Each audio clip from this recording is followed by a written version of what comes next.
In The Sopranos, David Chase's masterful blend of mob drama and psychological exploration often leaves viewers questioning their own moral compass.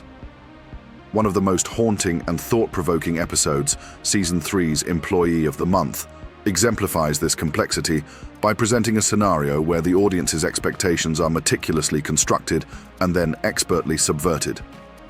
At the heart of the episode lies Dr. Jennifer Melfi's harrowing assault and her subsequent refusal to ask Tony Soprano for help, a decision that defies narrative conventions and challenges our ethical assumptions.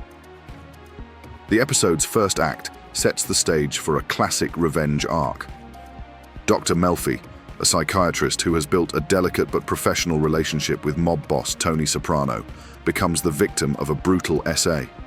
The scene is stark, visceral, and devoid of sensationalism, forcing the audience to confront the raw and unvarnished reality of violence. Melfi's attacker, a man who had previously harassed her, escapes justice due to procedural errors and systemic failures, amplifying the audience's sense of outrage and helplessness. The writers make a deliberate choice to highlight Tony's omnipresent potential as a vigilante. As Melfi processes her trauma, she is constantly surrounded by reminders of Tony's violent capabilities and his unwavering loyalty to her. The narrative seems poised for a satisfying moment of retribution, where Tony, an anti-hero the audience has come to root for despite his sins, might restore a semblance of justice through his own brand of extra-legal intervention. Yet, when Melfi finally finds herself alone with Tony, the moment of reckoning does not arrive. Instead, Melfi quietly, almost imperceptibly, chooses not to tell him about her assault. This decision reverberates throughout the episode, leaving viewers grappling with their own expectations. Why does Melfi, a victim with access to a powerful and dangerous protector, refuse the opportunity for revenge? The answer lies in the episode's deeper thematic exploration of morality, agency, and power. Melfi's choice is not one of passive acquiescence, but an assertion of her values. By withholding this information, she resists being subsumed into Tony's violent world, where justice is meted out with blood and vengeance. Her silence is an act of defiance, a refusal to perpetuate the cycle of violence that defines Tony's existence. In doing so, she reclaims a sense of agency in a situation where she has been rendered powerless. What makes Melfi's choice so impactful is how it plays against the audience's conditioned desire for narrative closure. In most television dramas, particularly those that flirt with vigilante justice, a victim's suffering is often resolved through the punishment of the perpetrator. The audience's investment in Tony as an anti-hero further fuels this expectation. We want him to act because we believe in his capacity to exact revenge. By denying us this resolution, the episode forces us to confront our complicity in desiring violence as a means of redress.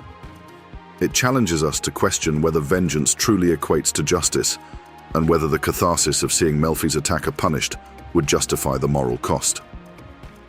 Melfi's decision also speaks to the broader themes of power dynamics and personal boundaries that permeate The Sopranos.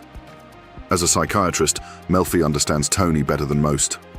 She knows that involving him would compromise her professional ethics, her safety, and perhaps her very soul. Her silence is a reclamation of control, a refusal to let her identity be defined by the violence inflicted upon her or by Tony's response to it. Moreover, the episode underscores the systemic failures of the justice system, which leave victims like Melfi without recourse. This failure makes the audience's desire for Tony's intervention even more acute, and by subverting that desire, the show critiques not only the character's actions, but also the societal structures that perpetuate such cycles of injustice. Employee of the Month is a testament to the narrative sophistication of The Sopranos.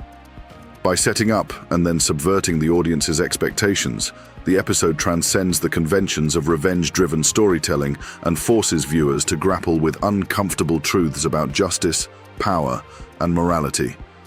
Dr. Melfi's refusal to ask Tony for help is not just a personal decision, but a profound statement about the human capacity to resist violence, even in the face of overwhelming provocation.